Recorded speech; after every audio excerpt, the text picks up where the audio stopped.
Circulation का representation. और double circulation में अगर हम गैसेस एक्सचेंज की बात करें तो दो साइट है, एक तो पहला एल्वियोलाई और ब्लड के बीच, कहाँ पे, एल्वियोलाई और ब्लड के बीच, दूसरा जो प्योर ब्लड आएगा वो प्योर ब्लड और टिश्यू के बीच या ऑर्गन्स में सेल्स के बीच। तो ये पार्शियल प्रेशर्स के बारे में बात हो चुकी है, पूरा एक चार्ट बना हुआ है आपके इसी एनसीईआरटी की बुक में ही है, ये भी आप चार्ट ध्यान में रख लो, ये चार्ट भी बहुत इंपॉर्टेंट है। कहाँ है ये देखो इस पेज पे लास्ट में सभी का पार्शियल प्रेशर दिया हुआ है। ऑक्सीजन और कार्बन डाइऑक्साइड का एटमॉस्फेरिक एयर में क्या है ना, एल्वियोलाई में क्या है, फिर डीऑक्सीजनेटेड ब्लड में क्या है, ऑक्सीजनेटेड ब्लड में क्या है और टिश्यू में क्या है। इसमें से भी मिसप्लेस में हो सकता है और इसी पे एज इट इज क्वेश्चन बनते हैं, इसको भी ध्यान में याद कर लेना है। अब एटमॉस्फेरिक एयर में अगर हम ऑक्सीजन और कार्बन डाइऑक्साइड के पार्शियल प्रेशर्स की बात करें, जो इनहेल और एक्सहेल करके हम एयर ऐड करते हैं वो एटमॉस्फेयर से ही ले आते हैं। तो पार्शियल प्रेशर ऑफ ऑक्सीजन 1 कितना है 59 और partial pressure of CO2 atmosphere में कितना है 0.3, बहुत कम है। लेकिन यहाँ एल्वियोलाई में देखोगे तो partial pressure of CO2 is 40 और जो ऑक्सीजन का पार्शियल प्रेशर 159 था वो एल्वियोलाई के इनहेल करने के बाद जो एल्वियोलाई तक पहुंचता है 104।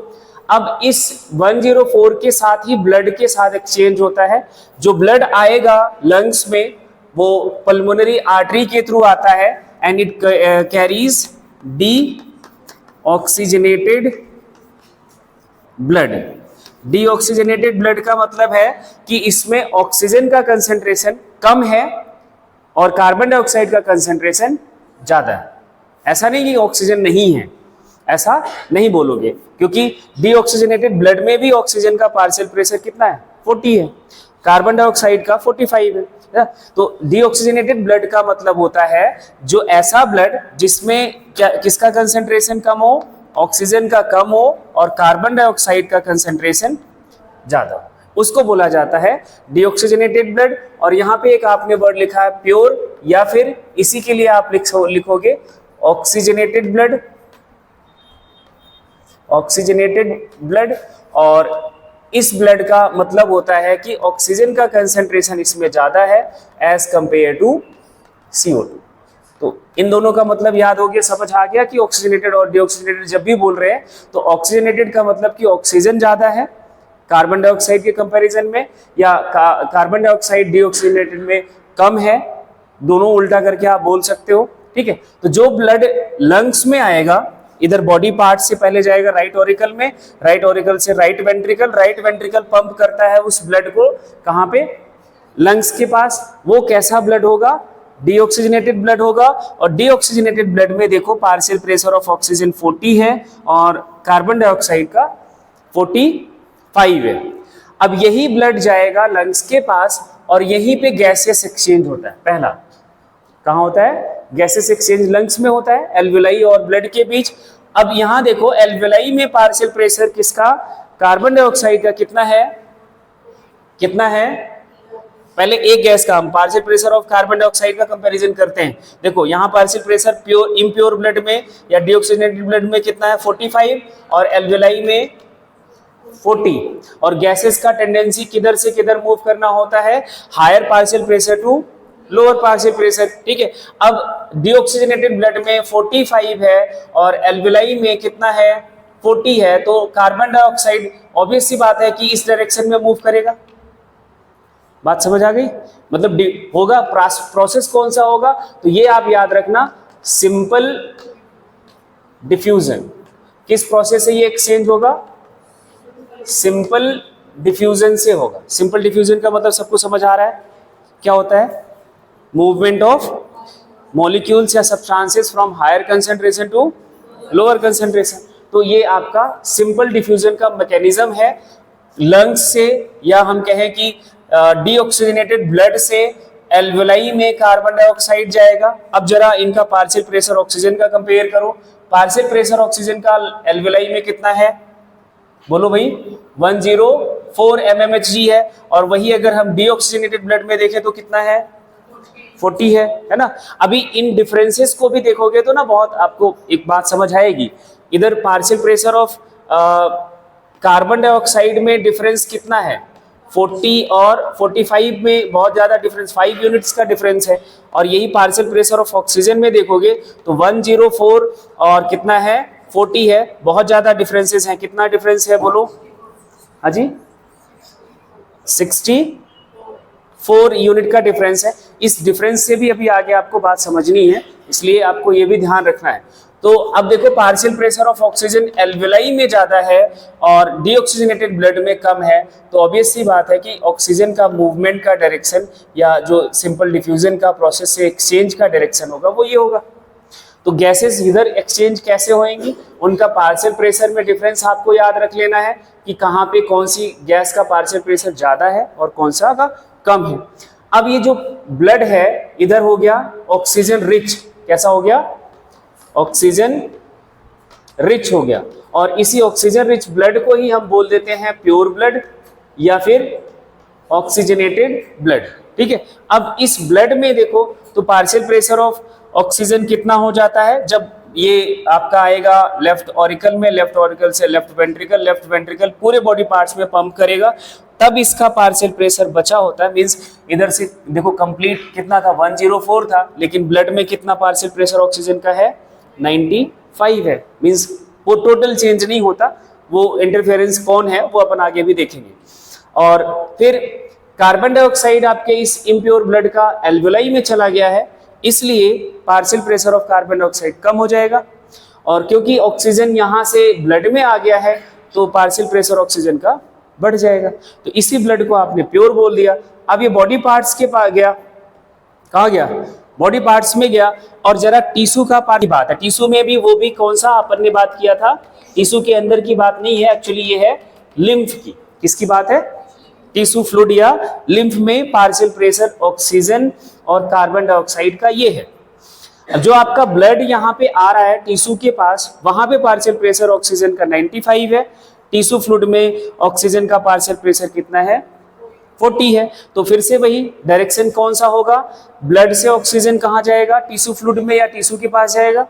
अब जरा देखो यहाँ पे partial pressure of carbon dioxide 45 है, ठीक है, कहाँ पे, टिश्यू फ्लूइड में। और इधर आपके जो ऑक्सीजनेटेड ब्लड है उधर पार्शियल प्रेशर कितना है 40 है, तो डायरेक्शन कार्बन डाइऑक्साइड का ये होगा, ठीक है। एंड देन जब ये एक्सचेंज हो जाता है तब आपका जो ऑक्सीजन यूज, जिसे हम कहते हैं कि ऑक्सीजन ये यूज हो गया, यहाँ भी यही जो एक्सचेंज होगा वो सिंपल डिफ्यूजन से होगा। कौन से प्रोसेस से, सिंपल डिफ्यूजन से होगा।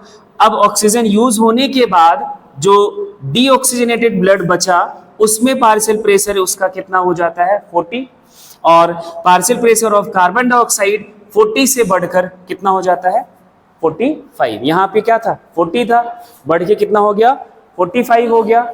और जो इनका ऑक्सीजन का अगर आप पार्शियल प्रेशर देखोगे 95 से कम होकर कितना चला गया 40। ये इम्प्योर ब्लड फिर से वही पहुंचेगा, ठीक है। तो ये एक्सचेंज के जो दो साइड्स हैं ये ध्यान रखना है, और क्यों एक्सचेंज होता है उसका रीजन समझ के रखना। अभी वो क्या डिफरेंस है, पार्शियल प्रेशर में डिफरेंस होने के नाते ये एक्सचेंज होता है। ये सबने बनाया है तो ठीक है, जिन्होंने नहीं बनाया है ये डायग्राम एज इट इज बनाओ, और कुछ पॉइंट्स आपको नोट डाउन करने हैं, फिर अपन आगे बात करते हैं। सबने बना लिए होंगे, चलो कुछ एक पॉइंट लिखो। The given data clearly indicates that, ये जो आपका डाटा दिया हुआ है पार्शियल प्रेशर का, इसके बेसिस पर हम ये कह सकते हैं the given data clearly states that oxygen from alveoli to blood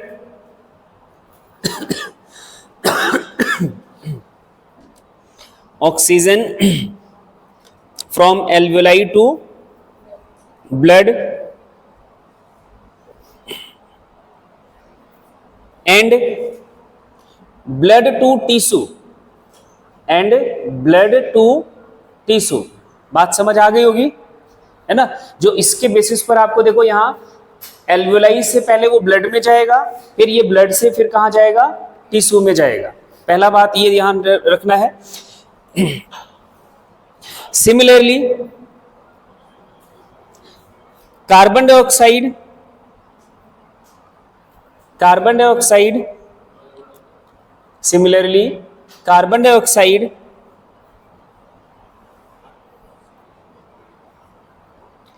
from tissue to blood. अभी कार्बन डाइऑक्साइड के लिए हम यहां से स्टार्ट कर रहे हैं, from tissue to blood and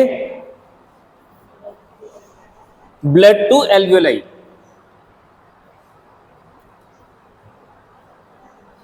blood to alveoli diffuses by simple diffusion, ये अंडरलाइन कर लेना, by simple diffusion, diffuses by simple diffusion. इतनी बात क्लियर हो गई कि कौन किधर से मूव करेगा, वो आपके इस पार्शियल प्रेशर के बेसिस पर हम अब डिसाइड कर पाएंगे कि इसलिए इधर से इधर मूवमेंट होता है। अब जो पॉइंट लिखने जा रहे हो वो नोट करके लिखना, और सबसे इंपॉर्टेंट बात यही है जो मैंने अभी यहाँ पे डिफरेंस की बात करी थी, अब आपके दिमाग की बत्ती ये जलाएगा, नोट करके लिखो। Solubility of carbon dioxide, solubility of carbon dioxide 20 to 25 times, 20 to 25 times higher than that of oxygen, higher than that of oxygen। इससे क्या आइडिया लगा दिमाग में? देखो, इन सभी गैसेस को कहां पे सॉल्युबल होना है? ब्लड में ही। डिसॉल्व कहां होना है? ब्लड में ही है। अब कार्बन डाइऑक्साइड की सॉल्युबिलिटी ऑक्सीजन के कंपैरिजन में इतना टाइम्स ज्यादा है, 20 to 25 टाइम्स ज्यादा है। ज्यादा होने का मतलब है कि ये आसानी से सॉल्युबल है ब्लड में। कौन? Carbon dioxide. कौन सी गैस? Carbon dioxide. अगर इसकी टेंडेंसी सॉल्युबल होने की ज्यादा है तो ऑब्वियस सी बात है कि अगर पार्शियल प्रेशर में जो डिफरेंसेस है वो कम भी रहेगा तो आसानी से डिफ्यूज इन हो जाएगा, डिफ्यूज आउट हो जाएगा। या ब्लड में जो इनकी सॉल्युबल होने की टेंडेंसी है, देखो इधर से कहां से है, 40 से इधर आएगा 45 में, तो इनकी सॉल्युबिलिटी ज्यादा है तो कम डिफरेंस पे भी आसानी से सॉल्युबल हो जाता है, ब्लड में डिसॉल्व हो जाता है। यहां पे भी देखोगे तो टिश्यू और इधर आपका जो ऑक्सीजनेटेड ब्लड में भी बहुत ज्यादा डिफरेंस नहीं है, क्योंकि इनकी सॉल्युबिलिटी ज्यादा है तो आसानी से ये सॉल्युबल हो जाता है ऑक्सीजन के कंपैरिजन में। लेकिन अगर यही आप ऑक्सीजन का कंपैरिजन करोगे तो देखो जरा 40 से 95 का बीच का डिफरेंस है, और यहाँ पे 104 से कितने का डिफरेंस है आपका इधर इम्प्योर ब्लड में 40। बहुत ज्यादा डिफरेंसेस होने के बाद भी ये जाके सॉल्युबल हो पाता है, क्योंकि इनकी सॉल्युबिलिटी ही कम है। इसलिए डिफरेंस, पार्शियल प्रेशर का जो बीच का डिफरेंस है वो बढ़ाना पड़ा। अगर वही उसकी सॉल्युबिलिटी ज्यादा होती तो ये डिफरेंस कम होता। बात अब समझ आई? That the amount of carbon dioxide, so that the amount of carbon dioxide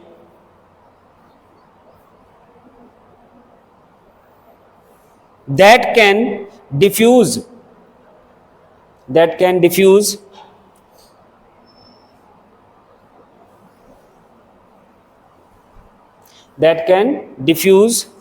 through the diffusion membrane, through the diffusion membrane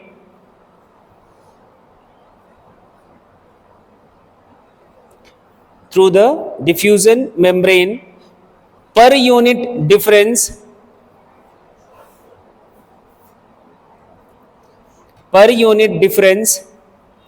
in partial pressure,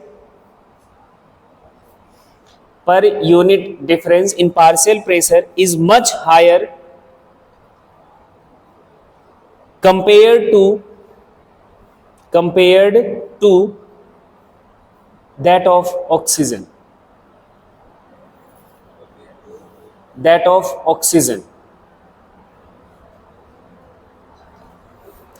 इसका मीनिंग समझो।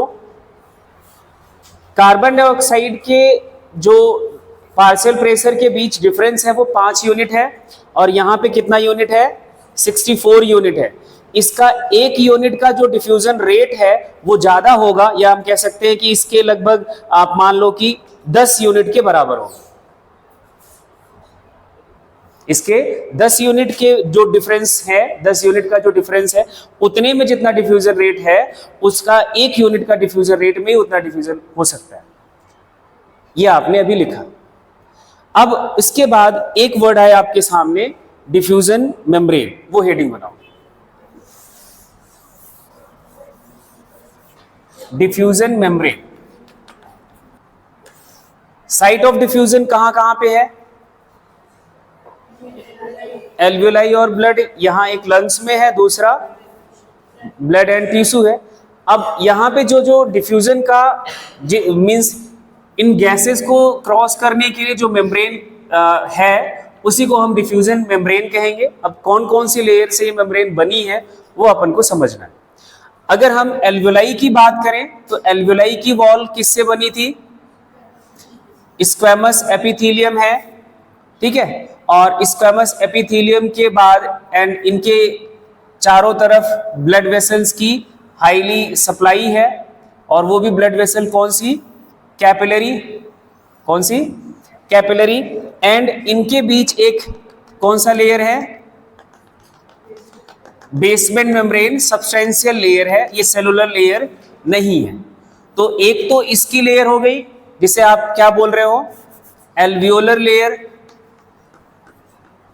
एल्वियोलर लेयर, और ये किससे बना हुआ है, स्क्वैमस एपिथेलियम से।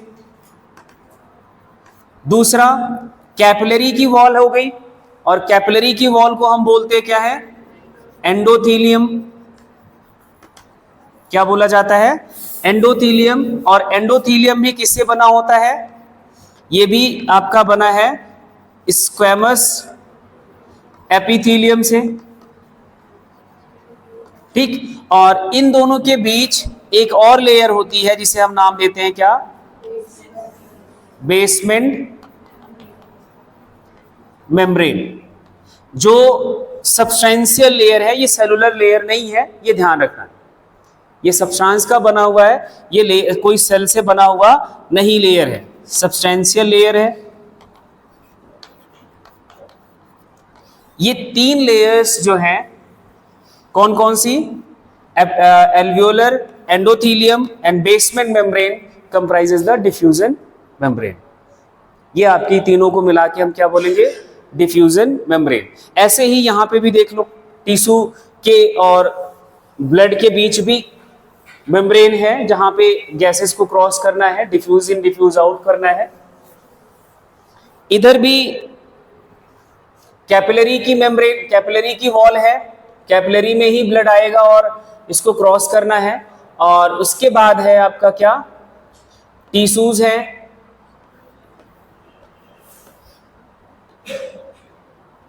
और इनके बीच भी सेम वही सब्सटेंशियल लेयर है जिसे हम बोलेंगे बेसमेंट मेम्ब्रेन। तो क्या क्या नाम लिखोगे, endothelium, basement membrane and cells, cell membrane को भी क्रॉस करना पड़ेगा, ठीक है। तो इन तीनों लेयर को क्रॉस करके गैस यहाँ टिश्यू के पास, या हम कहें कि अभी बात करें तो पहले टिश्यू फ्लूइड में आएगा, पहले कहाँ आएगा, टिश्यू फ्लूइड में आएगा।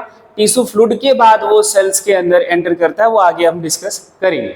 तो जो डिफ्यूजन का मेन साइट है वो डिफ्यूजन मेम्ब्रेन, हम इन तीनों लेयर्स को मानते हैं। आगे लिखना इसी में, डिफ्यूजन मेम्ब्रेन में, diffusion membrane is made up of 3 layers, और तीनों लेयर का नाम लिखो। पहला लेयर है एल्वियोलर वॉल या एल्वियोलर लेयर, एल्वियोलर वॉल। और एल्वियोलर वॉल का जो टिश्यू है वो ब्रैकेट में नाम लिखना, क्या लिखोगे, एल्वियोलर वॉल ब्रैकेट में लिखना made up of simple squamous epithelium, simple squamous epithelium. देखो क्वेश्चन में दोनों वर्ड आपको पूछा जा सकता है कि एल्वियोलर वॉल किस टिश्यू से बना हुआ है। हो सकता है सिर्फ स्क्वैमस एपिथेलियम ऑप्शन में हो, या फिर ज्यादा जो सही ऑप्शन है वो है सिंपल स्क्वैमस एपिथेलियम। ठीक है, अगर सिंपल स्क्वैमस एपिथेलियम नहीं है तब आप इस पे जाओगे स्क्वैमस एपिथेलियम। ठीक है, आगे दूसरी लेयर का नाम लिखो, एंडोथेलियम। एंडोथेलियम किसकी लेयर है ये? एंडोथेलियम ऑफ कैपिलरी या alveolar capillary. Endothelium of alveolar capillary. Alveolar capillary कहने का मतलब ये हो जाता है कि भाई जो एल्वियोलाई को सप्लाइड कैपिलरी है उसी के बारे में बात कर रहे हैं।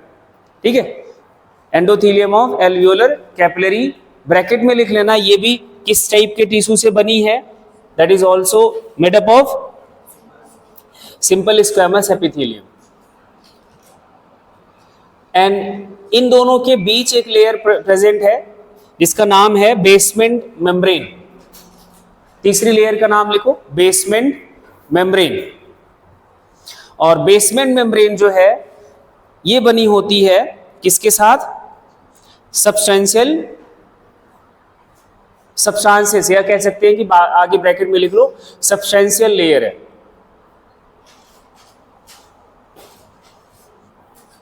Substantial layer. इन तीनों लेयर से जो आपका डिफ्यूजन मेम्ब्रेन बना हुआ है, वैसे तो आपने लिखा 3 लेयर का नाम, लेकिन इन तीनों लेयर का जो थिकनेस है that is less than millimetre. 1 millimetre से भी कम की थिकनेस है इस डिफ्यूजन मेम्ब्रेन की। आगे लिख लो एक point, the thickness of diffusion membrane, thickness of diffusion membrane, thickness of diffusion membrane is much less than a millimetre. मतलब 1 मिलीमीटर से बहुत कम होता है, is much less than a millimetre. ये तो थिकनेस की बात हो गई, डिफ्यूजन मेम्ब्रेन की बात हो गई। अब ध्यान से एक बात सुनो, बॉडी में 2 साइड्स है डिफ्यूजन का, एक तो आपका लंग्स देख लिया, दूसरा टिश्यू होगा बॉडी में, वो बहुत सारे ऑर्गन्स के पास है। बॉडी के पास ये आपने देखोगे अभी कि यहाँ पे जो गैसेस एक्सचेंज है उसके लिए भी site of exchange of gases है, उसके लिए भी फेवरेबल कंडीशंस आपके जो होने चाहिए वो मेंटेन्ड है। एंड टिश्यू में जो गैसेस एक्सचेंज होता है उसके लिए भी जो फेवरेबल कंडीशंस होने चाहिए वो मेंटेन्ड है। अब वो कौन कौन से कंडीशंस हैं उसके ऊपर आते हैं। ठीक है, एक पॉइंट आगे लिखना, all the factors in our body, all the factors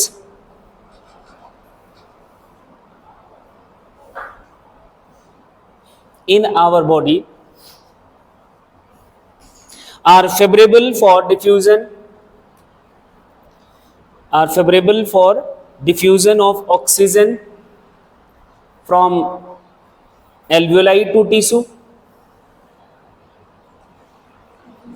All the factors in our body are favorable for diffusion of oxygen from alveoli to tissue and alveoli to, हाँ ब्लड एंड वो फिर से आगे blood to tissue, दोनों बात है, इसमें दोनों की बात होगी। एल्वेलाई टू टिश्यू लिखोगे तो दोनों का बात एक साथ है, alveoli to blood and blood to tissue.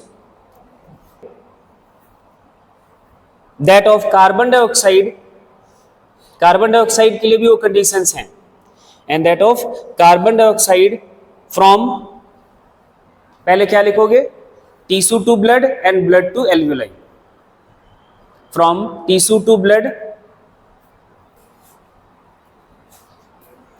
अब वो कौन कौन से कंडीशंस हैं वो आ जाओ। वाई गैसेस एक्सचेंज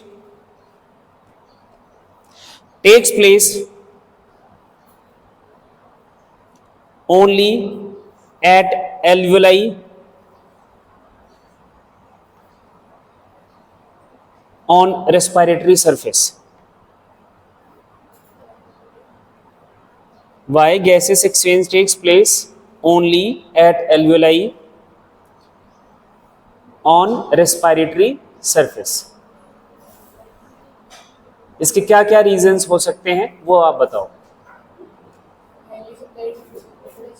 ठीक है, पहला रीजन ये है that is richly supplied with blood vessels. हाँ, it provide maximum surface area, बहुत ज्यादा सरफेस एरिया प्रोवाइड करता है, इसलिए ये गैसेस एक्सचेंज का साइट है। और तीसरी की बात अभी मैंने करी है,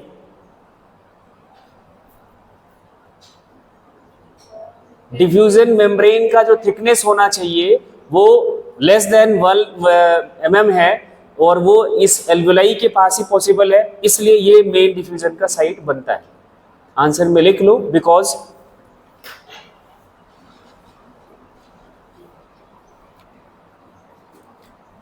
rich supply of capillaries at alveoli, बहुत ज्यादा सप्लाई है कैपिलरी की एल्वेलाई के ऊपर। दूसरा, alveoli provide large surface area, alveoli provide large surface area for gases exchange. क्योंकि अगर आपको एक बात और ये समझना है कि भाई लार्ज सरफेस एरिया क्यों चाहिए, तो अगर आप उसके मैकेनिज्म पे जाओगे कि किस मैकेनिज्म से ये गैसेस एक्सचेंज हो रहा है, तो वो तो है simple diffusion. And simple diffusion आपका एक पैसिव प्रोसेस है, कोई एनर्जी तो इसमें एक्सपेंडिचर होता नहीं है, और जब कोई पैसिव प्रोसेस है तो वो स्लो तो होएगा ही, ऑब्वियस ही बात है। होएगा कि नहीं होएगा? अगर वो एक्टिव प्रोसेस होता तो सरफेस एरिया कम भी होता तो काम चल जाता, एनर्जी हम एक्सपेंडिचर करके अपने उस रेट को इंक्रीज डिक्रीज करा लेते। लेकिन यहाँ ये तो है सिंपल डिफ्यूजन पैसिव प्रोसेस। अब उसमें पैसिव प्रोसेस होने के साथ साथ अगर आप सरफेस एरिया भी कम कर दोगे तो सफिशिएंट एक्सचेंज नहीं हो पाएगा, ठीक है, इसलिए सरफेस एरिया का ज्यादा होना जरूरी है।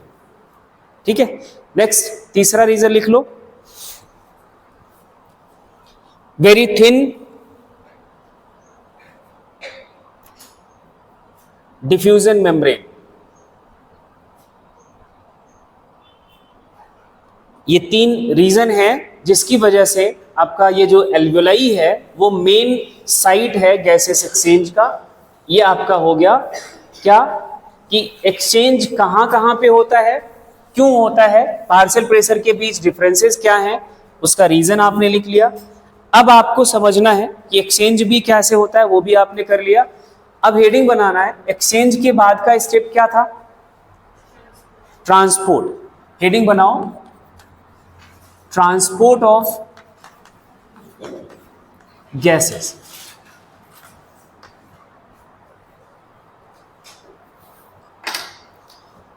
मैं जो आपके स्टेप्स थे किसके, ब्रीदिंग के, तो पहला स्टेप क्या था, वेंटिलेशन। किसका वेंटिलेशन, पल्मोनरी वेंटिलेशन, लंग्स का वेंटिलेशन मतलब फ्रेश एयर जाना और जो आपकी कार्बन डाइऑक्साइड रिच एयर है वो एक्सहेल करना। ठीक है, पहला स्टेप आपने देख लिया, उसका मैकेनिज्म पूरा कर लिया। फिर दूसरा स्टेप था कि एक्सचेंज ऑफ गैसेस, 2 साइड्स थी, एक एल्वेलाई में दूसरा टिश्यू में, वो भी आपने कर लिया। अब तीसरे स्टेप पे आ गया क्या कि वो जो एक्सचेंज गैस है, जैसे अपन ने अभी यहाँ पे टिश्यू की बात करी थी, टिश्यू से एक्सचेंज होता है, ब्लड में कार्बन डाइऑक्साइड आता है, उधर से ऑक्सीजन चला जाता है, तो कार्बन डाइऑक्साइड कैसे फिर से एल्वेलाई तक पहुंचाया जाता है, उसका मैकेनिज्म क्या है, या फिर एल्वेलाई से जो ऑक्सीजन इधर ब्लड में आया था वो किस मैकेनिज्म से टिश्यू तक पहुंचता है, किस फॉर्म में पहुंचता है, उसकी बात करनी है। That is the transport of gases. बात समझ आई भाई? मान लो कि आपकी एक मैन्युफैक्चरिंग यूनिट है, आपने वो प्रोडक्ट बना दिया, उस प्रोडक्ट को कहीं भेजना है, इसने ऑर्डर करा कि भाई मुझे वो चाहिए, तो वो भेजने के लिए पहले उसकी किसी तरह से उसका फॉर्म तो चेंज करोगे, पैकिंग करोगे, जैसे आप पैकेजिंग के बोलते हो। वो पैकिंग करने का मतलब क्या हो कि उस मटेरियल को प्रोटेक्ट करना या फिर वहां तक पहुंचाने के लिए किस ऐसा फॉर्म में कन्वर्ट करना कि वो आसानी से बिना डिस्टर्ब हुए, बिना उसको हम डिस्ट्रक्ट करे पहुंच जाए। तो यहाँ ऑक्सीजन तो आपके ब्लड में आ गई डिफ्यूजन से, कैसे वो टिश्यू तक पहुंचाई जाए उसका मैकेनिज्म समझना है। तो ट्रांसपोर्ट ऑफ गैसेस में आपका दो गैसेस हैं। पहला क्या होगा, कौन कौन सी गैसेस हैं बोलो भाई? ट्रांसपोर्ट ऑफ ऑक्सीजन, दूसरा इसका ट्रांसपोर्ट करने की जरूरत नहीं है, कार्बन डाइऑक्साइड ना ट्रांसपोर्ट करें, क्या दिक्कत है? कोई दिक्कत होगी? क्या दिक्कत होगी? एक्सेसिव क्या हो जाएगा? किसकी? तो उससे क्या दिक्कत हो रही है? रहने दो। ट्रांसपोर्ट ऑफ कार्बन डाइऑक्साइड, तो ये कि आपका जो ट्रांसपोर्टर है वो फ्री ही नहीं होगा तो ऑक्सीजन ले आएगा कौन? दूसरा ये है, ये जो कार्बन डाइऑक्साइड है ना, ये बहुत खतरनाक कंपोनेंट है बॉडी के ना। जो पीएच है, पीएच समझते हो, जिसे आप H+ कंसेंट्रेशन से डिनोट करते हो, उसको डिस्टर्ब और मेंटेन यही करता है। कैसे करता है वो अपन बात करते हैं। चलो, ट्रांसपोर्ट ऑफ ऑक्सीजन और ट्रांसपोर्ट ऑफ कार्बन डाइऑक्साइड, इन्हीं दोनों का ट्रांसपोर्ट अपन को समझना है कैसे होता है, कहां कहां होता है। पहले अब हेडिंग बना लो, ट्रांसपोर्ट ऑफ ऑक्सीजन। अब क्योंकि अभी सर्कुलेटरी सिस्टम के बारे में बहुत ज्यादा नहीं पता, बट इतना तो पता है कि सर्कुलेटरी सिस्टम में एक कंपोनेंट होता है ब्लड, और ब्लड के पास होता है एक आपका red blood cells, and red blood cells के पास होता है क्या? एक पिगमेंट। क्या नाम है उसका? हीमोग्लोबिन। और ये जो हीमोग्लोबिन है वही ट्रांसपोर्टर की तरह काम करता है, या फिर हम ब्लड को कह देते हैं blood is the transporter of the nutrient as well as gases. जो अभी हम गैसेस की बात कर रहे हैं तो हम अभी इधर गैसेस पे फोकस करेंगे। जब क्या लिखो, blood is the medium of transport.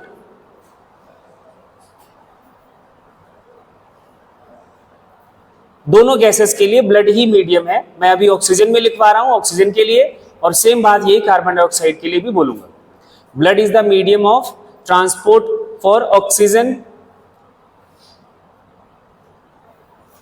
इनके कंपोनेंट्स को मैं नहीं लिखवा रहा हूं क्योंकि आगे आपको सर्कुलेटरी सिस्टम में पढ़ना है ना। जो ये ब्लड है ऑक्सीजन का ट्रांसपोर्ट कर रहा है, इसमें 97% oxygen is transported by RBC। लिखो, 97% oxygen is transported by RBC। बचा कितना percent? 3% oxygen is transported by कौन है? हाँ, 3% oxygen is transport in dissolve state in blood plasma. अगर किसी को डाउट है तो ब्लड जो है ये दो कंपोनेंट से बना हुआ है। सॉलिड कंपोनेंट जो आपका है वो ब्लड सेल्स होती हैं, है ना, ब्लड सेल्स। और ब्लड सेल्स तीन तरह की आपने पढ़ी थी, कौन कौन सी? आरबीसी, डब्ल्यूबीसी और प्लेटलेट्स पढ़ा था। और जो इनका लिक्विड कंपोनेंट होता है उसको हम बोलते हैं क्या? प्लाज्मा।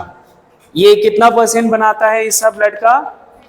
55%, और ब्लड सेल्स 45%। तो अभी जो हम यहाँ पे ब्लड प्लाज्मा की बात कर रहे हैं वो ये है, ठीक है। ये 3% ऑक्सीजन ब्लड प्लाज्मा में ही डिसॉल्व होके ट्रांसपोर्ट करा जाता है। और आपने जो अभी ये आरबीसी लिखा हुआ है वो 97% जो ऑक्सीजन है वो आरबीसी के थ्रू ट्रांसपोर्ट किया जाता है। वो भी कैसे? आरबीसी के पास एक पिगमेंट होता है। क्या होता है? पिगमेंट होता है जिसका नाम क्या है? हीमोग्लोबिन। ये जो ऑक्सीजन है, हीमोग्लोबिन को हम ऐसे डिनोट करते हैं। आपने कभी किसी का ब्लड रिपोर्ट देखा होगा तो HB से लिखा जाता है। क्या लिखा जाता है? HB से लिखा जाता है।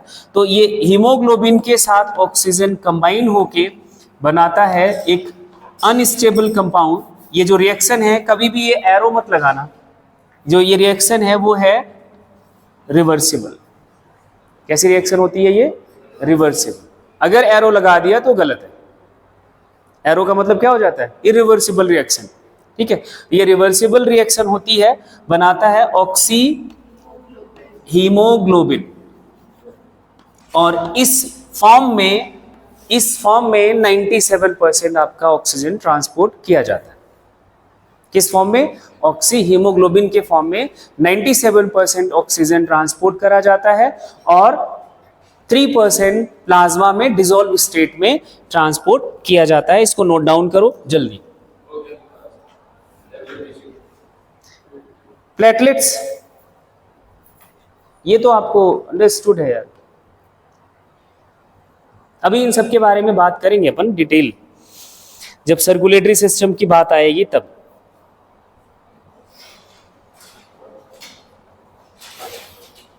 लिख लिया सबने? इतनी बात लिख ली? एक पॉइंट नोट करके लिखो। Haemoglobin is a red coloured, सबका खून लाल है कि पीला है किसी का?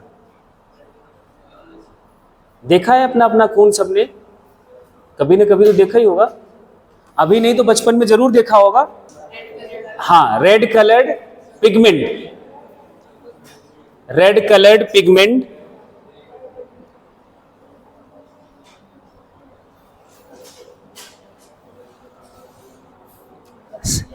रेड कलर्ड पिगमेंट ही लिख लिया? पिगमेंट लिख लिया सबने? नहीं लिखा हो तो बताओ, मैं थोड़ा सा चेंज करूंगा।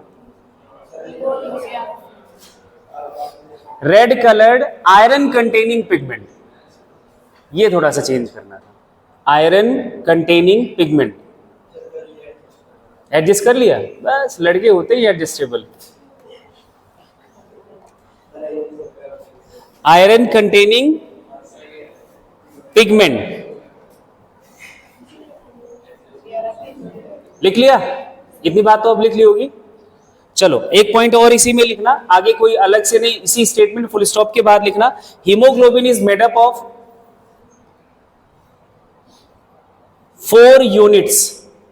एक्चुअली 4 यूनिट की जो बात चल रही है, ये है 4 पॉलीपेप्टाइड चेन। अभी थोड़ा बड़े हो जाओगे तब आपको बताएंगे क्या होता है ये, है ना। 4 यूनिट्स अभी लिख लो बस, 4 यूनिट्स। ईच यूनिट हैज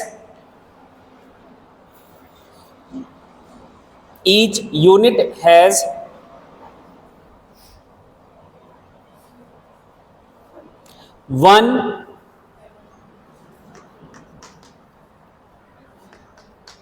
ये कौन सा आयन कहा जाएगा? Ferrous ion. Fe का जो ऑक्सीडेशन स्टेट है वो +2 होता है, ये ध्यान रखना।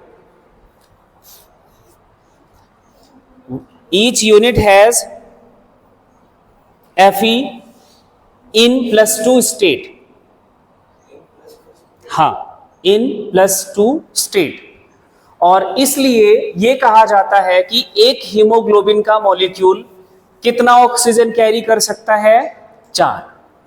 एक यूनिट के पास एक आयरन का मॉलिक्यूल, एक आयरन का ये +2 स्टेट, तो आपका मान लो कि ये एक Hb है, इसके ये कैरी कर पाएगा 4 ऑक्सीजन मॉलिक्यूल को। ऐसे बना लो, Fe2O3, वो बनने ही नहीं देते ना, वही तो इनका स्पेशलाइजेशन है। अभी आपने लिखा था क्या? ये लिखा है रिएक्शन ऑक्सीजन के साथ जब भी हीमोग्लोबिन जुड़ता होगा, हीमोग्लोबिन के साथ ऑक्सीजन जब जुड़ता है, ये बनाता है अनस्टेबल कंपाउंड। Fe2O3 जो आपका वो स्टेबल है, ये अनस्टेबल कंपाउंड है ऑक्सी हीमोग्लोबिन। अभी इसके बारे में बात करेंगे, जो आगे चल के जो भी अनस्टेबल कंपाउंड होगा वो हमेशा परमानेंट मॉलिक्यूल नहीं है, वो थोड़े टाइम के बाद टूट जाएगा फिर से अपने उसी ओरिजिनल फॉर्म में। तो ये वाला स्ट्रक्चर, अब आपको इतनी बात समझ आ गई होगी। एक और बात लिख लो या फिर जाओ आगे, कल